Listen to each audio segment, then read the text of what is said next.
My name is Cliff Gladstein. I'm the president of Gladstein, Neandross and Associates. We're the hosts for today's event, today's symposium. I'd like to welcome you all to Rethink Methane 2016. First of all, I want to thank the sponsors and endorsers of today's Rethink Methane Symposium. You can see a list of all of their names rotating on the screen to my right. In particular, I'd like to pay special thanks to the South Coast Air Quality Management District, Southern California Gas Company, the Bay Area Air Quality Management District, Pacific Gas and Electric, Clean Energy, Renewable Fuels, and the California Natural Gas Vehicle Partnership for their platinum sponsorship of today's outstanding program.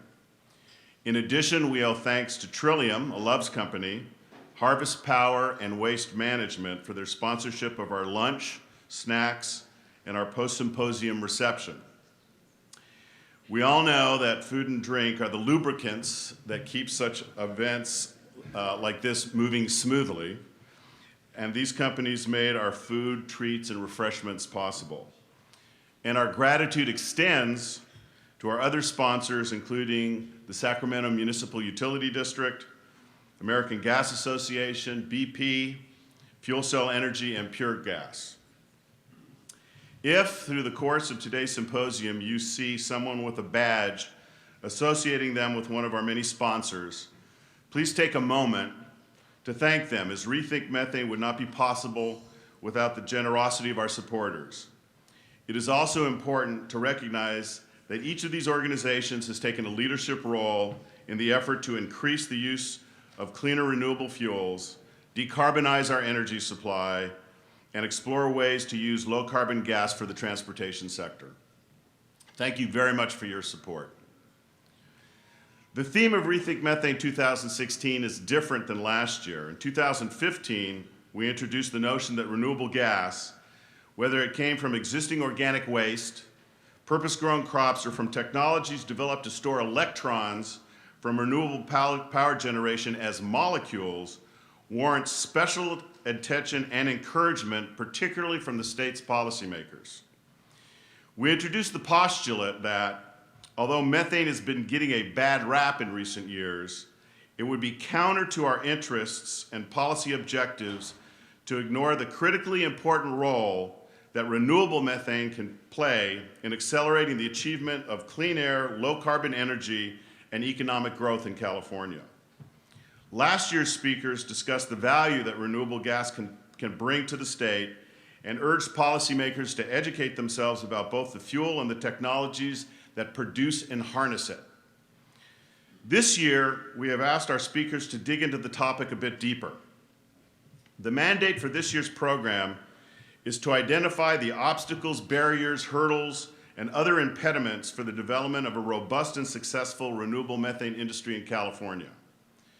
Perhaps more important, after recognizing these obstructions, we have asked our August Assembly of Energy and Environmental Leaders to recommend policies, programs, incentives, and possible regulatory and statutory changes that the state and other stakeholders can adopt to increase the production and consumption of renewable gas from all sources in California. Last year, I talked about how I and my colleagues at GNA came to the conclusion that renewable methane is an indispensable tool to improve air quality, reduce the impact of climate-altering gases, and help grow the California economy. Our road, quite literally, to this conclusion came through our work cleaning up the transportation sector, specifically the technologies used in goods movement. For over 25 years, my colleagues and I have worked to reduce the consumption of petroleum-based fuels in on- and off-road vehicles, vessels, and other motorized movable objects that reduce their emissions of air pollution that harm the public health and the environment. Our clients are primarily made up of the owners and operators of fleets of trucks, buses, marine vessels, locomotives, mining equipment, cargo handling equipment, the entire array of mobile sources that for at least the last 50 years have primarily been fueled have primarily derived their energy from distillates of petroleum. Over 2 decades of conceiving of and managing hundreds of clean fuel heavy-duty deployment projects, we have learned what motivates most fleet operators. Will the asset that they are investing in perform the job it was purchased to carry out? Will it do so more cost-effectively than the equipment that it's replacing? And will it do so under a complete and unambiguous manufacturer's warranty? They care less about how cool or sexy their purchases are or whether it's the latest thing. They just need it to do a job and hopefully save them or make them some money in the process. When the price of fossil natural gas began to plummet about 10 years ago, this stimulated a tremendous upswing in the market for methane as an alternative to diesel in the heavy-duty sector. Cheap gas, coupled with expensive diesel, led to a resurgence in interest among fleet owners in equipment fueled by gas, which in turn compelled engine and chassis manufacturers to engineer new natural gas technologies and offered them for sale in their products. At the same time, however, the same trends that provided inexpensive fossil gas also raised serious concerns about the methods of extraction and issues related to the leakage of methane from the production and supply chain. Perhaps the most significant development, however, that emerged from this period were the advancements in engine technology brought on by the availability of low-cost gas. By far, the most important and game-changing of these advancements occurred not too long after our last Rethink Methane Symposium. In October 2015, Cummins Westport announced that its new ISLG was the first heavy-duty engine to receive emission certification from both US EPA and ARB to meet the 0.02 gram per brake horsepower emission level for NOx, for use in medium-duty trucks, urban and school buses, and in refuse fleets. Why is the commercialization of this heavy-duty engine so consequential? Because diesel-fueled vehicles and equipment are the source of the majority of the pollutants that cause smog and the majority of the toxic air contaminants that cause cancer in this state. Lest we forget, distracted as we are by exertions to address climate change, 21,000 Californians die every year because of air pollution. And most of those deaths are the result of breathing what comes out of the tailpipes of diesel-fueled vehicles. So why is this engine so groundbreaking? Because the CWI ISLG near-zero emission engine, which a medium-duty truck, bus, and refuse vehicle owner can order today and have delivered for use in their fleet before the end of this year, eliminates diesel particulates and is 90% cleaner than today's heavy-duty engine standard for NOx. The emissions of this engine are so clean that they are less than 1/3 the NOx emissions created, generating electricity for a battery electric truck of comparable size being charged from today's California grid. Please pause for a moment and think about the ramifications and opportunity presented by this technology. We have today a heavy-duty engine so clean that if the entire inventory of on- and off-road heavy-duty engines were as immaculate, we could achieve the elusive goal of clean air in our time. We have today a tool that forever eliminates the black box. We need not wait for the development of some fantastic future technology to design a SIP that will demonstrate ozone attainment, even for the most stringent 70 ppb standard recently adopted by the US EPA. Which brings us back around to why we are so bullish on RNG and why we invest so much time and energy organizing Rethink Methane. In near-zero emission heavy-duty engine technology, we have a solution to clean the air now. We now need a decarbonized fuel supply to complete the circle. and low or negative carbon renewable natural gas could enable these engines not only to deliver an end to harmful smog and diesel particulates, but could also enable the heavy-duty transportation sector to meet its carbon reduction goals decades ahead of 2050. In 2014, natural gas displaced about 4.3% of the state's diesel use. And already a majority of the natural gas used in transportation in California comes from renewable sources.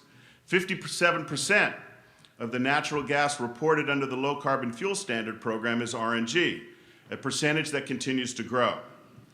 Last year, we heard from several speakers that there is enough technically recoverable organic feedstock in California to displace 75% of the diesel consumed here, a figure that does not include the renewable methane that may result from purpose-grown crops or from power to gas, or which includes the RNG that can be imported from out of state. There are signs of this future manifesting itself all over the state. One of the most exciting that we'll hear about today is from one of our panelists, solid waste and recycling services provider CR&R, who will soon begin producing RNG from food and green waste in its high solid anaerobic digestion facility in Paris. The RNG from the CR&R digester will have a carbon intensity value of minus 23 grams per megajoule, which it will use in the trucks that the company uses to pick up the organic waste they process in their digesters. And once its trucks are outfitted with the CWI Near Zero engine funded by the South Coast Air Quality Management District, CR&R will be operating the cleanest fleet of heavy-duty vehicles in the world.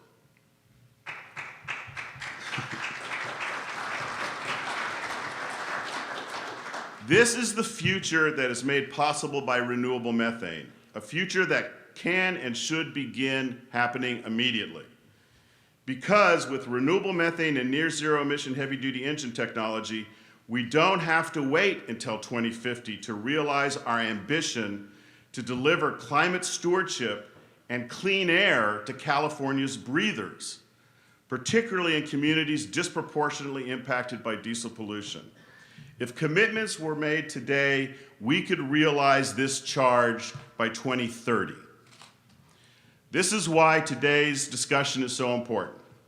By examining barriers and proposing solutions, it is our hope that we can accelerate the realization of clean air and a climate-friendly future that everyone in this room is committed to. We have in our grasp a set of tools, but have the will and the wherewithal can be used to fulfill the goals that each of us hope to achieve when we set out on the paths that led us here today. To begin, I'd like to introduce our first keynote speaker. I'm honored to welcome Assemblymember Michael Gatto, who represents California's 43rd Assembly District. Assemblyman Gatto has worked extensively in both government and private sectors, holding a position as district director for a U.S. congressman and serving in the administration of 2 LA mayors. Currently, he chairs the Utilities and Commerce Committee, which is primary jurisdiction over the California Public Utilities Commission, the Energy Commission, and Alternative Energy Development. Mike is no stranger to the issues that we're discussing today. As he was the author of AB 1900, he has taken a leadership role in pushing and increasing the use of biogas in the state of California. Because of this, he is in a unique position to identify regulatory, technical, and financial barriers to the continued development of the RNG sector in California. His extensive knowledge and expertise, not only on environmental and economic issues that California face, but also his perspectives in policy and political processes necessary to generate progress for RNG is why we are so pleased that Assemblyman Gatto has agreed to join us here this morning. It's my honor to welcome Assemblyman Gatto to the stage.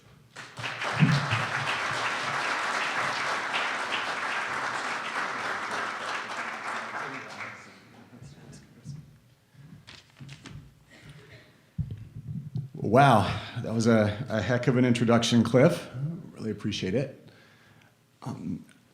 I'll tell you the truth, though, of what it's like to be a politician, and I'll tell you how that connects into methane.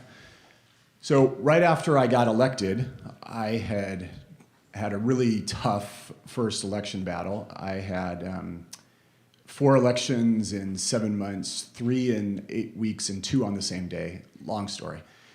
But I had spent a lot of money trying to get known in the district, and I had gotten into office, and I had immediately gotten to work and tried to do some good things for the people of my community. And I was at Burbank Airport, which is in my district, and I was dressed like this, and someone came up to me and said, hey, I know you. And I'm thinking, well, of course you do, I mean, I just spent $1 million to get elected, say all the good things I've done, and I've gone right to work for the district, and I've got some good accomplishments under my belt. And he said, yeah, I know you, I just can't place it. And I said, he said, well, what do you do? And I said, well, I'm your assemblyman. And he said, that's it. I knew it. And he said, what exactly do you assemble? True story. He had no idea. He probably thought I was a minor cast member on the Jersey Shore or something. Yeah, Cliff's laughing. The methane is kind of like that, right? I mean, politicians don't get much respect, and it's my humble opinion that methane doesn't get enough respect in terms of people realizing what tremendous good it can do for our society. I know that everybody in this room gets that, but it's been a lot of hard work trying to get my colleagues in the legislature to understand that, and other decision makers in California at the PUC. I know some of you worked with us on Assembly Bill 1900 and 2196. It's great to see Mr. Campbell in the audience. He knows how hard those battles were. I'll give you a little insight in that. I feel like now sufficient time has passed that I can tell some of the stories of that battle. So that year, we introduced 2 bills that were designed to speed up the use of renewable natural gas in California. It was Assembly Bill 1900 and 2196. The thing is, a lot of the folks in the legislature who are complete purists, who believe that we're going to have a future that's going to be 100% solar with no other resources whatsoever, they did not want to lose control of the process. So what they insisted on doing is introducing 2 companion pieces of legislation rather than 1 piece. That's why there were 2 bills. And they wanted them to be double joined, and they wanted me to author one and one of the other folks to author the other one.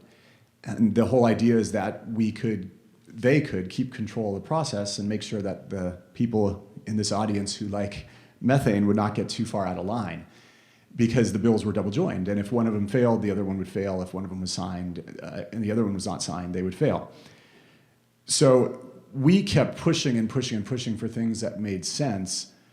But at some point, we had to go to the Senate floor and work 40 senators to vote against the bill package to get the other side to the table to take the amendments that we wanted them to take. It's really extraordinary. I mean, in my time here, I've never had to work the Senate to vote against one of my bills. But we had to do that there. And only when we got that to happen, where we got a majority of the senators to actually vote against one of the bills, did the other side come to the table, and were they willing to talk about some of the amendments and some of the concepts that we wanted.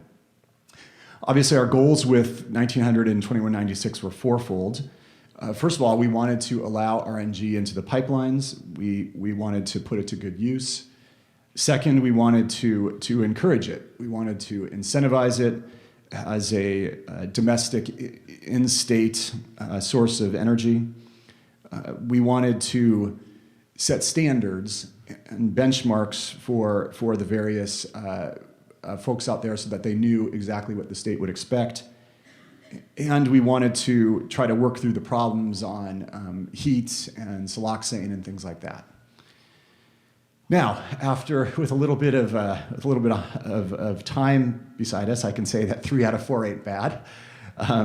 We're still working through a lot of the problems, I think, with the way that our state is going to treat some of these issues. And that's why this year we still needed to do a little bit more companion legislation. Most of you are familiar with Mr. Quirk's bill 2773, Mr. Williams' bill 2206. 2206 required the PUC and some other government entities to engage in a study to see if they could, again, work through some of these issues that are still outstanding.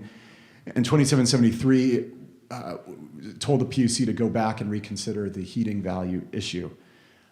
So we're still working through some of this stuff with your guidance, with your help, and I think we will get there some point in the near future. But I keep coming back to the big picture. And of course, the big picture is that a good society uses everything that it generates.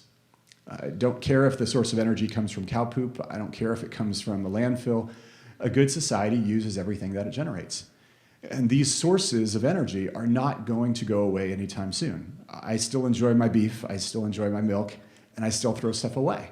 And if most people in society feel the way that I do, and I think most people do, our society is going to continue to generate this methane. So the question becomes, what are we going to do with it? And that is the message that we have to get across to policymakers in the state. This is going to be generated.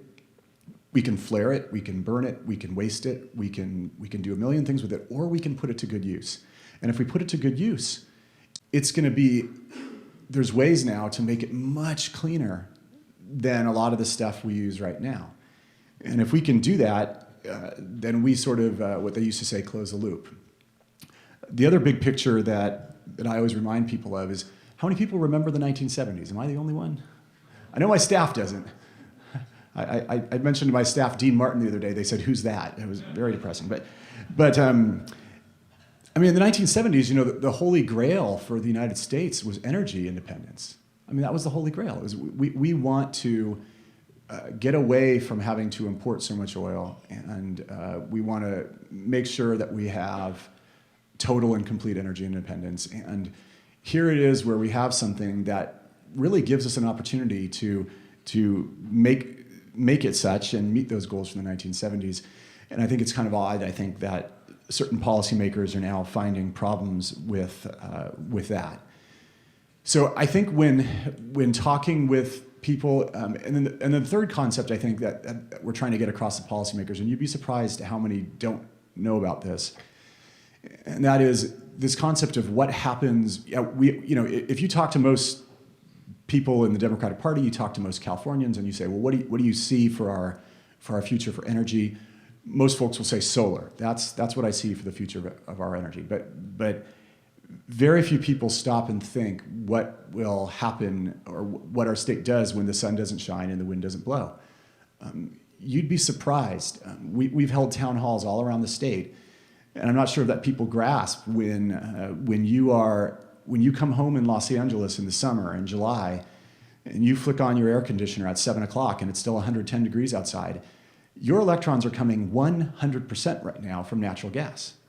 And people don't grasp that. They think, well, I got solar panels on my roof, or no. I mean, at that time of day, there's a very good chance your electrons are coming 100% from natural gas. And again, the question is, well, how are we going to supply that natural gas? Could a portion of it at least be renewable? And again, the answer is yes. So those three concepts, that's how we have to, for lack of a better word, sell this. Those are some of the things we have to keep stressing with policymakers. I think if policymakers can grasp those three things, then we will be a lot better off, and we'll get a lot more towards the goals that we have of displacing the heavy particulates and putting to good use the things that we already use or make. So I think what I'm going to do now is open it up. I've got about 5 minutes left, I think. I'm going to open it up for questions and answers if there are any. And if you have any hyper-technical questions on siloxane values or things like that, I'm probably going to punt them. But I'm happy to answer any questions about anything with respect to methane legislation or anything else. Questions? All right, Campbell, you got to have at least a softball for me. Come on now. Come on. Yes, over there. John Bozell with CalSTART. What's your outlook for the cap and trade funding and directing a significant amount of funding toward RNG production in California for use in the transportation sector? Well, my outlook got a lot more pessimistic this year, of course, with the very disappointing results of the last auction. I think cap and trade, just to be a realist, is very much hanging by a thread right now. I think between the various challenges that it's had legally and also with policymakers and then with companies out there voting with their pocketbooks, I think that the program in general is under a lot of pressure.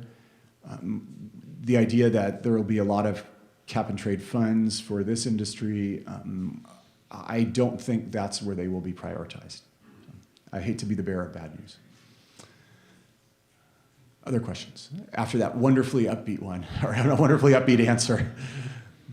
Yes, in the middle. I can probably speak loud enough. First of all, the EPA Climate Change Division. Sure.